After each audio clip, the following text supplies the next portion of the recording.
ಈ ಸಲ ಗೋಕುಲಾಷ್ಟಮಿಗೆ ಈ ಸುಧಾಮ ಲಡ್ಡುನ ಮಾಡಿ ನೋಡ್ರಿ. ಹಳೆ ಕಾಲದ ರೆಸಿಪಿ ಆದರೂ ಭಾಳ ಸರಳ ಐತ್ರಿ. ಆಮೇಲೆ ಇದಕ್ಕೆ ಭಾಳ ಸಾಮಗ್ರಿನೂ ಬೇಕಾಗೋದಿಲ್ಲ.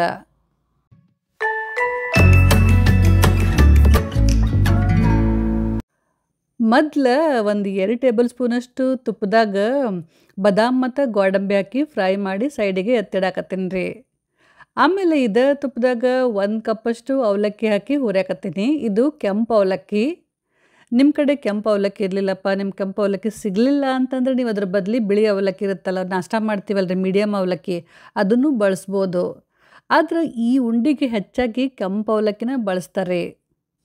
ಅವಲಕ್ಕಿನ ಗರಿ ಗರಿ ಆಗೋ ತನಕ ಹುರಿದ್ಮೇಲೆ ಇವನ್ನ ಒಂದು ಪ್ಲೇಟ್ನಾಗ ತೆಗೆದು ಸೈಡಿಗೆ ಎತ್ತಿಟ್ಬಿಟ್ಟು, ಆಮೇಲೆ ಇದ್ದ ಕಡಾಯಿ ಒಳಗೆ 1 ಟೇಬಲ್ ಸ್ಪೂನಷ್ಟು ಬಿಳಿ ಎಳ್ಳು ಮತ್ತು 1 ಟೇಬಲ್ ಸ್ಪೂನಷ್ಟು ಕಸಕಸಿ ಹಾಕಿ ಇವನ್ನ ಹುರಿಯಾಕತ್ತೀನಿ ರೀ. ಸ್ವಲ್ಪ ಇವನ್ನ ಅರ್ಧ ಹುರಿದ್ಮೇಲೆ ನೆಕ್ಸ್ಟ್ ಈಗ 1/4 ಕಪ್ಪಷ್ಟು ತುರಿದಿದ್ದು ಒಣ ಕೊಬ್ಬರಿ ಅಂದರೆ ಡ್ರೈ ಕೊಕೊನಟ್ ಹಾಕಿ ಇವನ್ನು ಅದ್ರ ಜೋಡಿ ಸ್ವಲ್ಪ ಹುರಿಬೇಕು. ಸಣ್ಣ ಉರಿ ಒಳಗೆ ಹಿಂಗೆ ಇವು ಕೆಂಪಗೆ ಗರಿ ಗರಿ ಆಗೋ ತನಕ ಹುರಿದ್ಮೇಲೆ ಈಗ ಗ್ಯಾಸ್ನ ಬಂದ್ ಮಾಡಾಕತ್ತೀನಿ ರೀ. ಸ್ವಲ್ಪ ಇವನ್ನ ತಣ್ಣಗಾಗೋ ತನಕ ಬಿಡ್ತೀನಿ.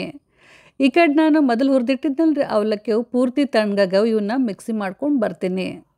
ಪೂರ ನೈಸ್ ಪುಡಿ ಮಾಡಬಾರ್ದು, ಸ್ವಲ್ಪ ತರಿತರಿನೇ ಇರಬೇಕು. ಅಂದರೆ ಈ ಚಿರೋಟಿ ರವೆ ಇರುತ್ತಲ್ರಿ, ಅಷ್ಟಾದ್ರೆ ಸಾಕು. ಇದನ್ನು ತೆಗೆದು ಒಂದು ಬುಟ್ಟ್ಯಾಗ ಹಾಕಿ ನೆಕ್ಸ್ಟು ಇದೇ ಮಿಕ್ಸಿ ಜಾರ್ ಒಳಗೆ ಒಂದು ಅರ್ಧ ಕಪ್ಪಷ್ಟು ಹುರಿದಿದ್ದು ಶೇಂಗಾ ಹಾಕಿ ಇವನ್ನೂ ಮಿಕ್ಸಿ ಮಾಡ್ಕೊಂಡು ಬರ್ತೀನಿ. ಇದನ್ನು ಅಷ್ಟೇ ಫುಲ್ ನೈಸ್ ಪುಡಿ ಮಾಡಬಾರ್ದು, ಸ್ವಲ್ಪ ತರಿತರಿನೇ ಇರಬೇಕು. ಇದನ್ನು ಅದ ಬುಟ್ಟ್ಯಾಗ ಹಾಕಕತ್ತೀನಿ ರೀ. ಆಮೇಲೆ ಹುರಿದಿದ್ದು ಕೊಬ್ಬರಿ, ಕಸಕಸಿ ಮತ್ತು ಎಳ್ಳಿತ್ತಲ್ರಿ, ಅದನ್ನು ಮಿಕ್ಸಿ ಜಾರ್ ಒಳಗೆ ಹಾಕಿ ಇದ್ರ ಜೋಡಿ ಸ್ವಲ್ಪ ಈ ಏಲಕ್ಕಿ ಹಾಕಿ ಇವನ್ನ ಒಂದು 5ರಿಂದ 10 ಸೆಕೆಂಡ್ ಅಷ್ಟೇ ಮಿಕ್ಸಿ ಮಾಡಿದ್ರೆ ಸಾಕು. ಈ ಎಲ್ಲ ಸಾಮಗ್ರಿನ ಒಂದ್ಸಲ ಸರಿಯಾಗಿ ಮಿಕ್ಸ್ ಮಾಡಬೇಕು. ಆಮೇಲೆ ಬೆಲ್ಲ ಹಾಕಬೇಕು. ಒಂದು ಅರ್ಧ ಕಪ್ಪಷ್ಟು ಬೆಲ್ಲ ಹಾಕಕತ್ತೀನಿ ರೀ. ಬೆಲ್ಲನ ತುರಿದು ಅಳತೆ ಮಾಡಿ ತಗೋರಿ. ಹಂಗಲ್ಲಿ ಇದನ್ನು ಚಂದಂಗೆ ತಿಕ್ಕೋಂತ ಮಿಕ್ಸ್ ಮಾಡಬೇಕು. ನೆಕ್ಸ್ಟು ಫ್ರೈ ಮಾಡಿಟ್ಟಿದ್ದ ಡ್ರೈ ಫ್ರೂಟ್ಸ್ ಇತ್ತಲ್ರಿ, ಅವನ್ನ ಹಾಕಕತ್ತೀನಿ. ಒಂದು 2 ಟೇಬಲ್ ಸ್ಪೂನಷ್ಟು ತುಪ್ಪನ ಕರ್ಗಿಸಿ ಹಾಕ್ರಿ. ಚಲೋ ತಿಂಗೆ ಮಿಕ್ಸ್ ಮಾಡಿ ಉಂಡೆ ಕಟ್ಟು ಹದ ಬಂದೈತಿಲ್ಲ ಅಂತ ಹೇಳಿ ಚೆಕ್ ಮಾಡಿರಿ. ಉಂಡೆ ಕಟ್ಟು ಹದ ಬಂದಿರಲಿಲ್ಲಪ್ಪ ಅಂತಂದ್ರೆ ಇನ್ನೊಂದು ಸ್ವಲ್ಪ ತುಪ್ಪನ ಕರ್ಗಿಸಿ ಹಾಕ್ರಿ.